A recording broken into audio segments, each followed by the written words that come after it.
The 787 is Boeing's most in-demand wide-body aircraft, with thousands of orders so far. Therefore, with success in mind, the natural progression would be to find ways to elevate this program and launch a new iteration. But why would launching a new program be the wrong move currently, and why is it not something Boeing is ultimately studying in the more short term? While new aircraft endeavours are sometimes a fascinating proposition, they may not always be required at specific points. This can be for several reasons.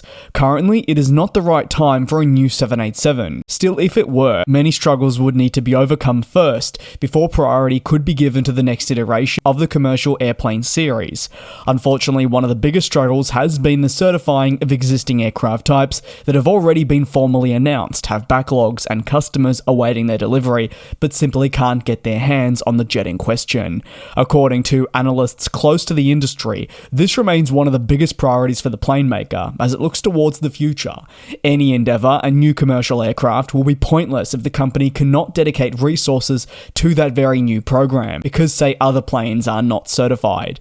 Whether it's the smaller 737 MAX or the 777X, the persistent delays have meant that resources have had to move away from programs such as the X66 in a bid to prioritise existing airframes. These delays result from Boeing's many internal struggles and shouldn't come as a surprise, but they must be worked through before anything else is considered, with airline customers' frustrations only growing. For Boeing, while there remains an increased focus on the future through new commercial aircraft endeavours, rebuilding itself as a business is also very important before we see anything really all that new. The last half-decade, realistically plus, has been the hardest period in the plane maker's long-standing history. Several programs have been delayed in a bid to right the many fundamental wrongs. Instances like on the production floor, where a lack of safety and quality control saw issues creep through onto commercial aircraft, resulting in crashes, groundings, and so much more.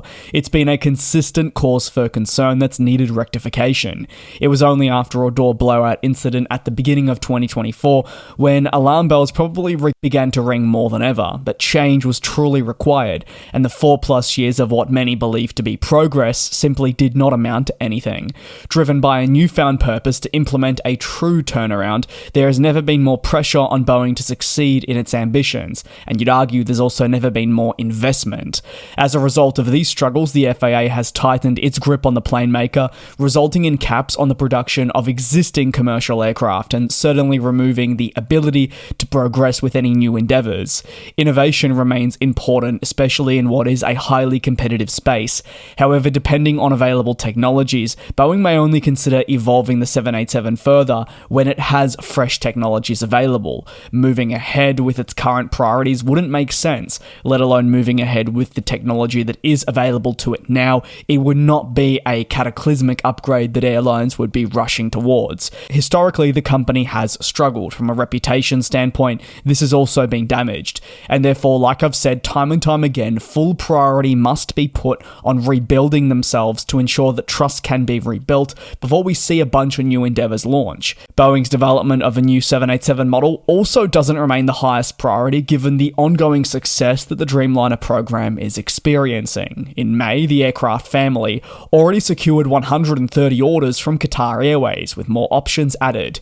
Etihad Airways also confirmed it would purchase more of the aircraft to aid its long-haul flying. The American plane maker, in reality, will continue delivering the 787 well into the 2030s, and its backlog only grows as the wide-body flexes its muscles. This shows that its flexibility is a massive benefit for airlines that are seeking to renew their fleet and grow as a business. For most plane makers, talking of a new version for an existing aircraft will only come about for several reasons.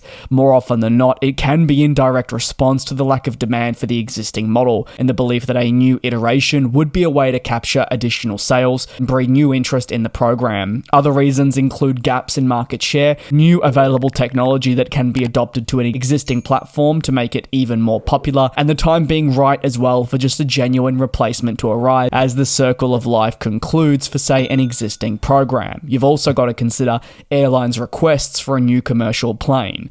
At the moment, the 787 is not experiencing any of these things. This initial model, which took so long to start study and launch because of its game-changing capabilities, is still very much serving the industry well. By the time the 787 wraps up production in the modern era, it'll no doubt have one of the longest production stints, and current orders will ensure the type will be operating for many, many more decades to come. Boeing's future, well, that remains uncertain, but we at least know that current studies are underway to determine the best way to proceed with new commercial airplanes. The new era, however, remains complex, with the funds required to develop technologies, but it is necessary to understand what will truly be adopted in the long term. At various points, Boeing has gone as far as suggesting that a 787 freighter was considered internally to be an option. It hasn't ruled that out, but it certainly hasn't progressed.